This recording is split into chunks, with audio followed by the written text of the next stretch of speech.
25th of July to get your entries in before we shortlist for our favourites and the next round. We haven't quite worked out what the next round is yet, but it's going to be brilliant. We've got a meeting about it tonight. On Monday, the housemates will set a dog training task. 4 housemates have become dog trainers. The other 4 have turned into dogs.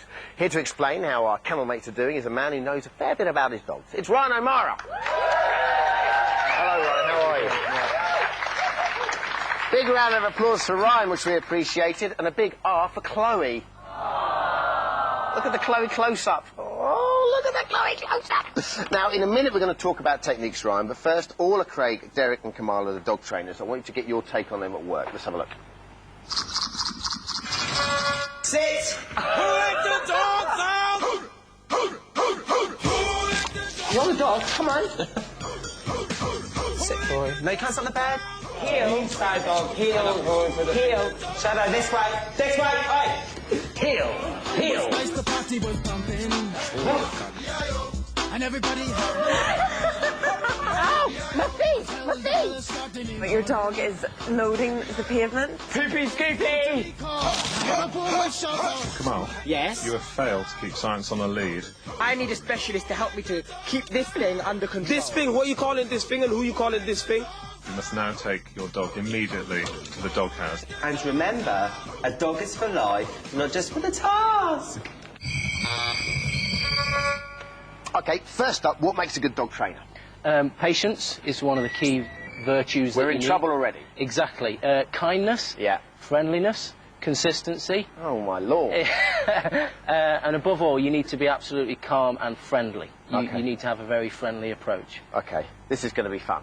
So, with that in mind, what do you make of the dog trainer's techniques? Well, surprisingly good. Actually. Really? Yeah. These housemates? Yes, surprisingly, considering we know there's a bit of history there. Yeah. You've got some difficult dogs, clearly. And so, given that, I think that some of them have been patient. So they've got different styles as well. Derek is a very dominant sort of a character. Orla, because she's got a particularly amiable dog to train, she's kind of got it a little easier than the others. Sure.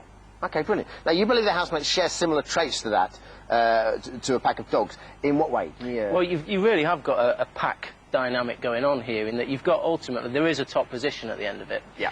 And what you've got is, you see, within a dog pack, no 2 dogs can ever be on the same footing. One has to be above the other. And the one that's underneath... So if you've got a pack of, say, 4 dogs, there's always going to be pecking order. There'll be 1, 2, 3, 4. Has to be. And dogs only exist happily when that's the case. Yeah. They're happy to know that they're number 3.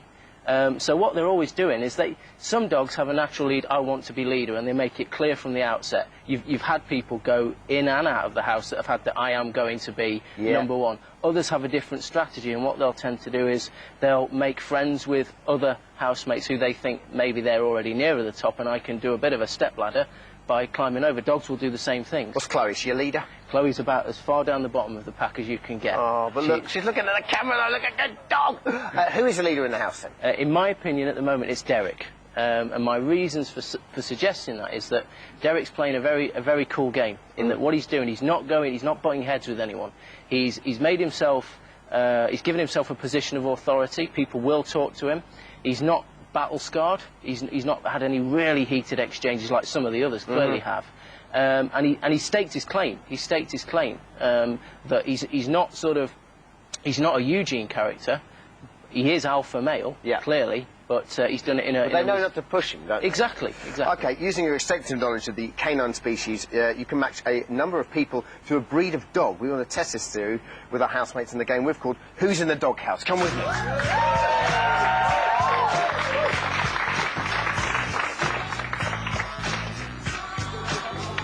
OK, so here's the deal. We've got the kennel here with our 8 dogs. Our 8 housemates are in the dog bowl. Let's find out who's in the doghouse. First up, we've got the greyhound.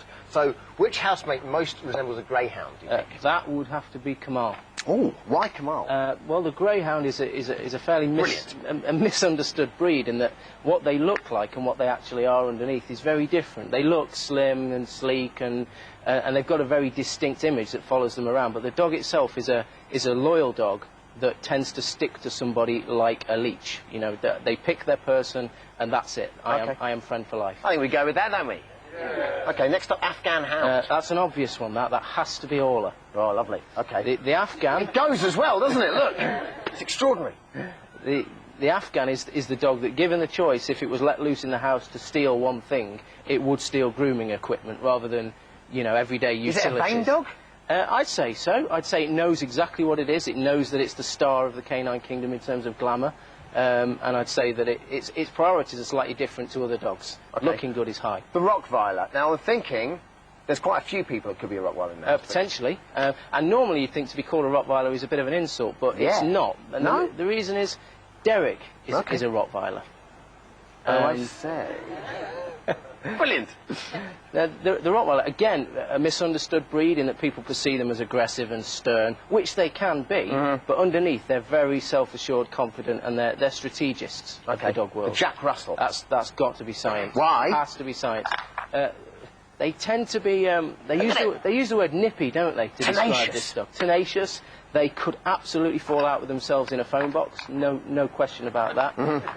And they will pick on dogs much bigger than them and have no concept that they might just lose. You must have been a Jack Russell in a different life. Definitely.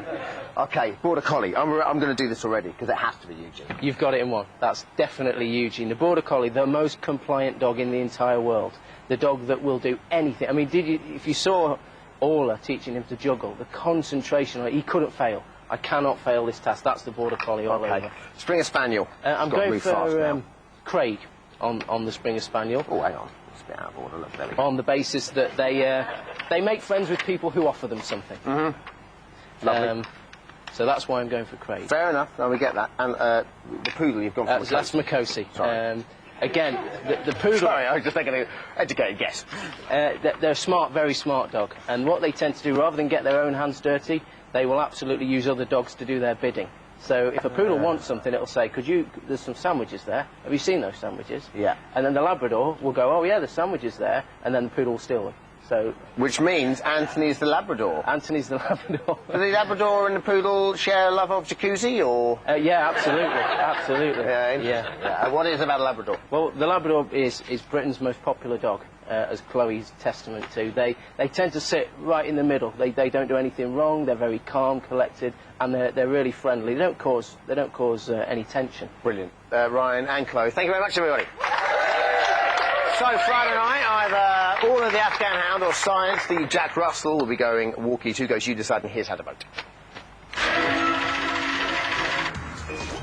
To evict Orla, dial 09016 16 16 15, or text Orla to 64404.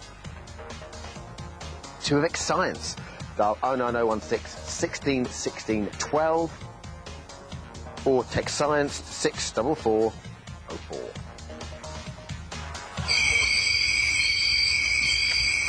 Well, not much time. Vanessa and Claire are back to take your calls for today's Cool BBLB, which is which housemate would you like to train and why? Let's go straight to the phones.